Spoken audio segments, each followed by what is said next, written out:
You know, we have this peculiar habit of believing that we are looking out at the world. But did you ever stop to wonder who's doing the looking? Now imagine a mirror. A perfect mirror has no color, no shape, no agenda. It doesn't try to reflect, doesn't try not to reflect, it simply does. And in the same way, the world you see out there is a reflection not of what is, but of what you are. Not what you think you are, oh no. Not that polite little ego in a skin bag. But what you actually are, the whole works.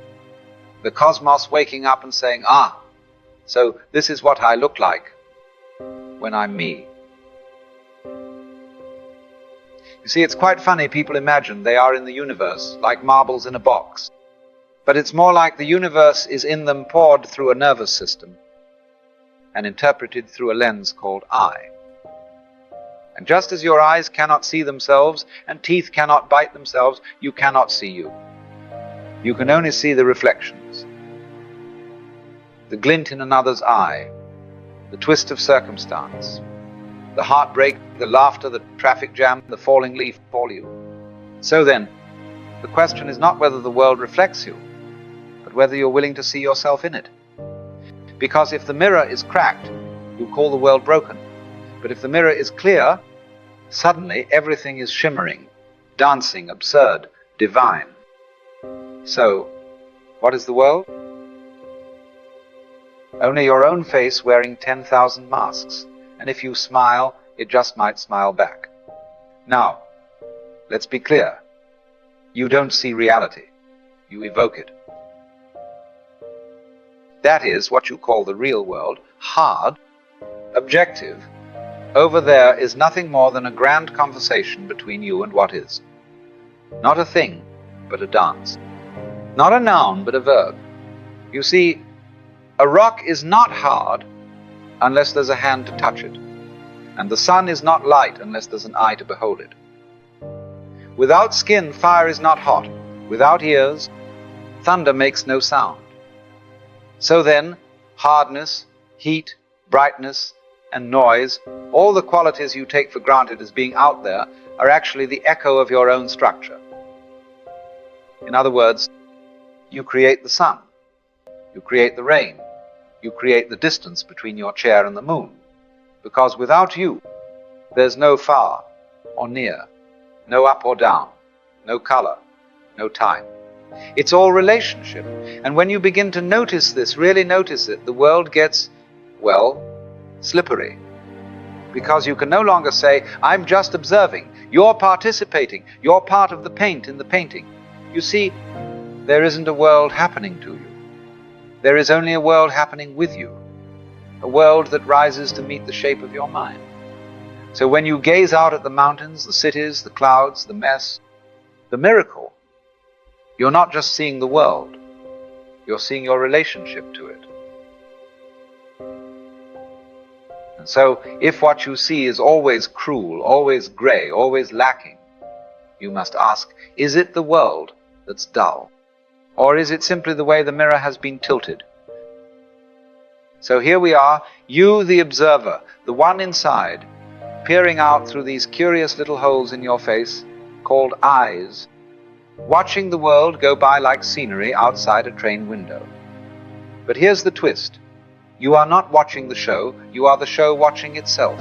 The separation between subject and object, knower and known, is a marvelous illusion, one that lets the cosmic dance feel like a duet, when it's really a solo wearing two masks. And if you try to find where the observer ends and the observed begins, well, you can't. They arise together, like a front and a back, like inhale and exhale. Can you have one without the other? You see, when you look at a whirlpool in a river, you might say, there's a thing. But the next day, you come back and it's not the same whirlpool, because there was no whirlpool. Only whirlpooling. So in the same way, you are not a thing. You are a process. A dancing of the universe at one tiny point, where it decided, I shall look at myself, right here, through this being. And that being, quite mistakenly, began to think of itself as an island, But, my dear fellow, there are no islands, only coastlines in motion, only the sea in curious shapes. Now let's talk about mirrors. A mirror, you'll notice, is a strange thing. It shows you everything, yet it has no image of its own. It receives but does not cling, reflects but does not judge. It doesn't say, I like that face, but not this one. It doesn't try to change your hair. It doesn't hold on to yesterday's image or anticipate tomorrow's smile. It is simply clear. And so it is with the mind when it is not clinging, not grasping, not editing experience to suit its little story of me. The Taoist sages said the highest human uses his mind as a mirror. It grasps nothing. It refuses nothing. It receives but does not keep.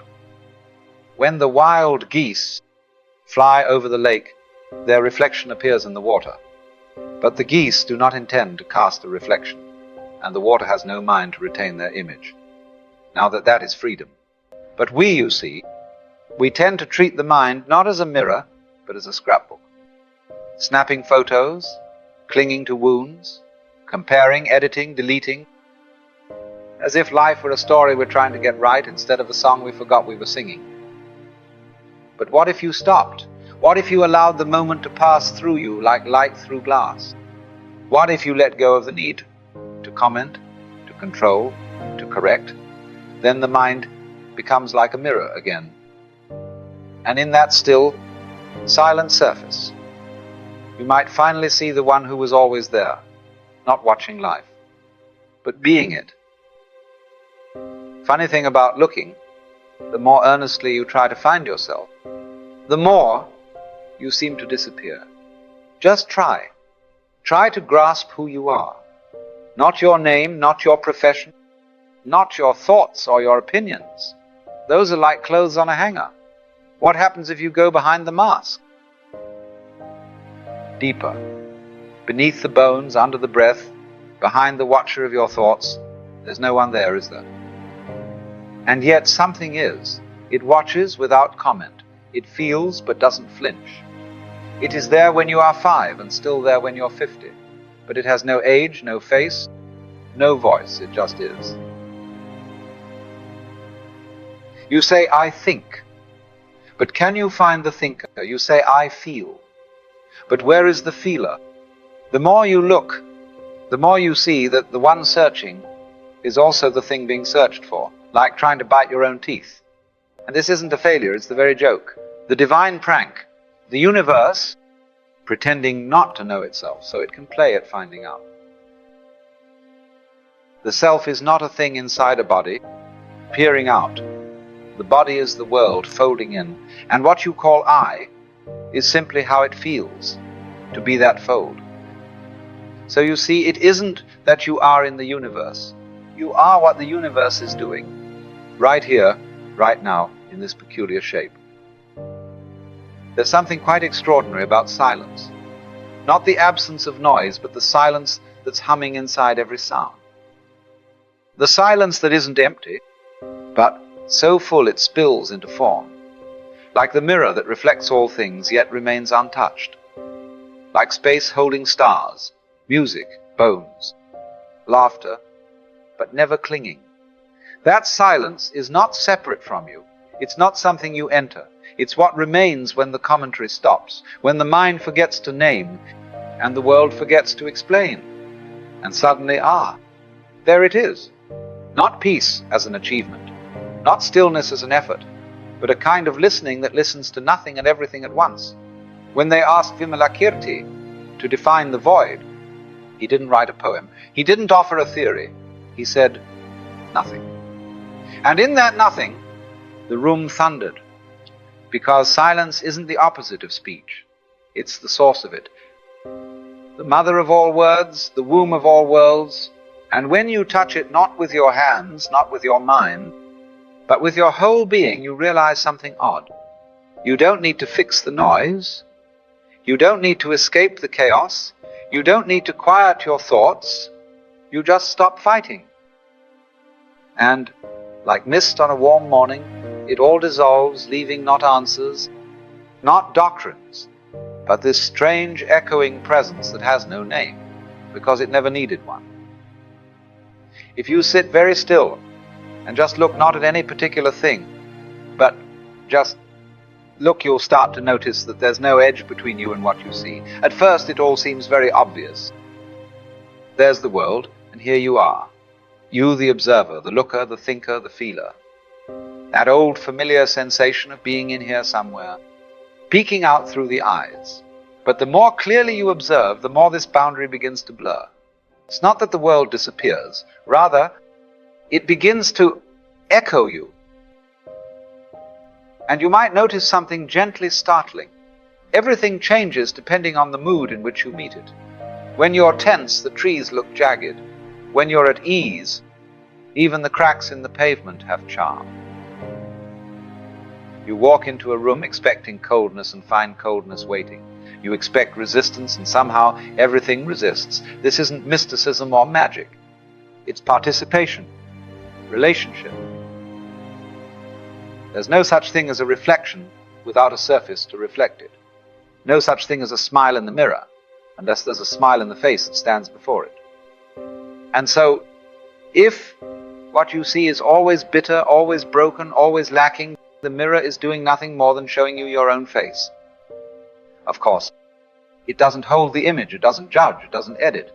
It simply reflects perfectly, precisely, instantly. You say, but I want the world to love me. Well, start the echo, because the mirror is not out there. It's here, it's everywhere, and it's waiting. No effort required, no technique, no trick. The geese fly across the lake and cast their reflection in the still water. The water doesn't plan to hold their image. The geese don't try to leave it behind. This is how it works. Everything moves. Everything reflects. Nothing clings. It is only when we begin grasping, insisting, demanding that the surface distorts. To be at peace with the mirror is to no longer require it to flatter, to no longer beg it to change. And when that happens, when there's no need for performance, you might catch just briefly the glimpse of something very quiet looking back. Not a voice, not a thought, not even a person, just presence. That is you. Not the you usually talk about, not the name, not the role, not the one who signs documents and rehearses arguments. Something deeper. The same awareness that was there before the name was learned, before the story began, before anyone told you who you were supposed to be. It's been there the whole time, silent, unmoving, unconcerned, watching the whole thing unfold like a dream. It has no opinion, it has no ambition, it simply is. And it cannot be seen because it is the seeing. It cannot be grasped because it is what grasps. It is what the Upanishads called Tattivam Asi, thou art that. The universe, all of it rises in you as sound rises in a bell, as light appears in the eye. You do not live in the world happens in you. When the wave knows it is the ocean, it does not fear crashing. When the dancer knows they are the dance, there is no need for applause. And when you remember not as a belief, but as a knowing beneath knowing that you were never outside this, never separate, never lacking, then the whole game becomes beautifully transparent. The music continues, the shapes change, the story evolves, but the silence beneath the music, the stillness within the motion, remains unchanged. That stillness is not a void to be feared. It is fullness. It is the mirror with no dust, the sky with no clouds, the awareness with no face.